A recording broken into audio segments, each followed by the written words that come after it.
Buenas noches, estimados amigos, una vez más acá en el programa de Disenso. Hoy lo voy a hacer yo solo.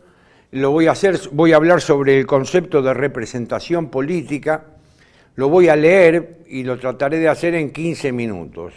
Sobre todo por respeto al tiempo de ustedes y el tiempo fugit, ¿no? Como dicen. De entrada es interesante notar que el concepto de representación posee en todas las lenguas romances el mismo término. Representación en italiano, representación, representation en inglés, representación en francés, representare en italiano. Incluso nosotros vemos que hay, en polaco se dice representaska, por ejemplo. Es decir, el mismo término. Por eso se afirma, ¿qué es lo que menta? Menta la idea de volver a presentar a alguien o algo. Eso es representar, volver a presentar a alguien o algo. Por eso se afirma en derecho que representar es actuar en interés de algo o de alguien. Y no está mal esta definición de derecho. Pero la representación política no se agota en función del interés de alguien, por ejemplo, del pueblo que lo votó. No, la representación política supone otro condimento, un paso más allá de la simple representación jurídica, pues se encuentra vinculada a la idea de bien común. Claro está que en los gobiernos de corte jacobino, aquellos que gobiernan en función de los intereses de ciertos grupos particulares, lo que acá se llama comúnmente el capitalismo de amigos, el gobierno de los amigos, esos son todos gobiernos jacobinos, ¿no? Esta idea de bien común es descartada de plano, no le interesa. Al gobierno de amigos no le interesa el bien común. La idea de bien común exige de la representación política un compromiso mayor que el mero representar, que el estar presente en función de alguien. Exige representar en función de la unidad de las partes representadas. La representación política exige representar en función de la unidad de las partes representadas. En una palabra, hay una exigencia de concordia interior, concordis, sentir con el mismo corazón. De modo tal que aquí aparece un segundo rasgo de la representación política, permite que la pluralidad de opiniones del todo social no sea excluida ni negada. Repetimos, la representación política va más allá de la representación jurídica de actuar en función del interés de tal o cual causa, porque está regida por la idea de bien común.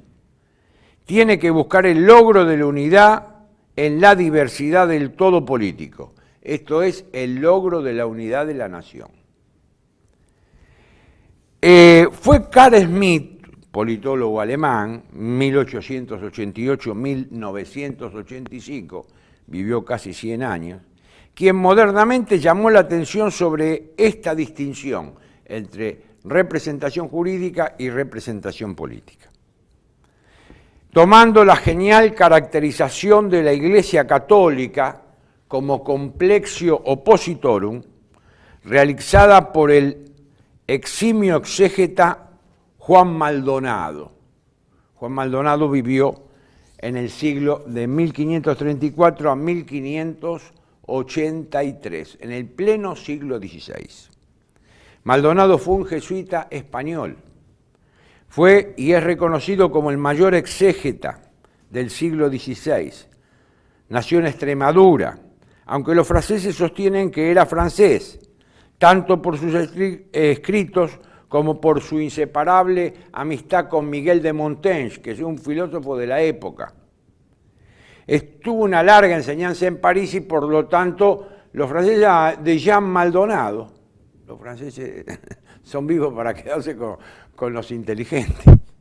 Fue profesor de teología en París y gozó de un gran prestigio. Miren ustedes, sus clases en el colegio Clermont contaban con una asistencia regular de 1000 alumnos. Ustedes se imaginan, en Europa 1000 alumnos en el siglo XVI. Bueno, eso juntaba Maldonado. Y Maldonado es a la teología, digo yo, lo que Wagner de Reina es a los estudios de Aristóteles. Es decir, hay una exégesis anterior a Maldonado y otra posterior a Maldonado.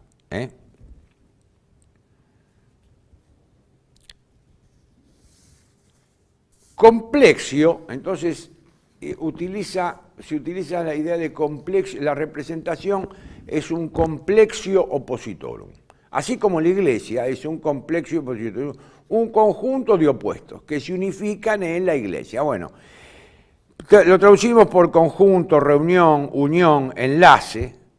La Iglesia sería la unidad en la diversidad de los opuestos que convergen en ella, hay de todo, tanto para un surcido como para un fregado. La Iglesia tiene monje de clausura, tiene monjes, tiene clérigos, en fin, tiene gente que medita, gente que practica la ascesis, otro no tanto, bueno, tiene de todo. El asunto es explicable en Smith, para el cual las categorías de la política no son otra cosa que categorías teológicas desacralizadas o mundializadas. Eso es lo que Smith llama la teología política. Pero el asunto es complejo, pues la representación de la Iglesia es personal. La Iglesia representa a Cristo como institución, algo que escandaliza al mundo protestante, porque Cristo no puede, para los protestantes, no creen en la institucionalización de Cristo. Y cada celebración eucarística, en tanto que en cada representación eucarística. La representación política, al menos modernamente a través del sufragio, ya no es personal, sino colectiva. Es cierto que el Parlamento o Asamblea es de suyo un punto de unión de la diversidad de opiniones, porque en el Parlamento están los distintos partidos, y de alguna manera el Parlamento, la Asamblea, el Congreso, le pone unidad a todas esas opiniones en una discusión en el recinto. Hay un recinto, no 20 recintos, hay un Parlamento. Ven como la discusión tiende a la unidad, porque de la unidad siempre se busca que las leyes surjan por unanimidad, que haya una cierta unidad en la sanción de las leyes. Cuando salen las leyes donde hay muchas partes enfrentándose, esas leyes en el fondo pierden eficacia, porque la ley tiene que tender a la unidad. La crisis de representatividad que vive en forma permanente la democracia está enlazada a este aspecto no tenido en cuenta. Es decir, cuando en la democracia no se busca la unidad, entra en crisis. La representación política, al no ser representación personal como exige Smith que sea, tiene que revalidarse continuamente. La Iglesia, en cambio, no tiene esa exigencia, pues su representación sí es personal, y entonces no tiene que revalidar ningún título. Fíjense el esfuerzo que tiene que hacer la actividad política, que siempre tiene que estar revalidando títulos. ¿Por qué? Porque la representación en la política no es personal, la representación, sino que es colectiva. Hace ya varios años que venimos sosteniendo que nosotros no estamos en crisis, sino en decadencia, porque las crisis son siempre pasajeras. La crisis de la adolescencia, la andropausia, la menopausia, etc. En cambio, la decadencia indica una declinación constante y permanente de la que difícilmente se pueda salir. Es necesario pasar la decadencia por arriba. Gilbert Comte, fue jefe de redacción de Le Monde, amigo de Mitterrand, un gran pensador, sí, no fue filósofo, pero fue un hombre que pensó bien. Dice: la decadencia comienza cuando cada uno rechaza tomar riesgo por los otros. La sociedad, nosotros somos la sociedad de los egoístas asociados, es decir, no tomamos riesgo por el otro. Entonces, al no tomar riesgo por el otro, vamos a la decadencia. Miren qué definición interesante de Gilbert Comte. Ahora bien, la noción de decadencia encierra un enigma poco común, y es que siempre se puede ser un poco más decadente. Porque en la decadencia no se sale remontando la decadencia, solo se puede salir como Ícaro, que salió ¿por dónde? Del laberinto por arriba.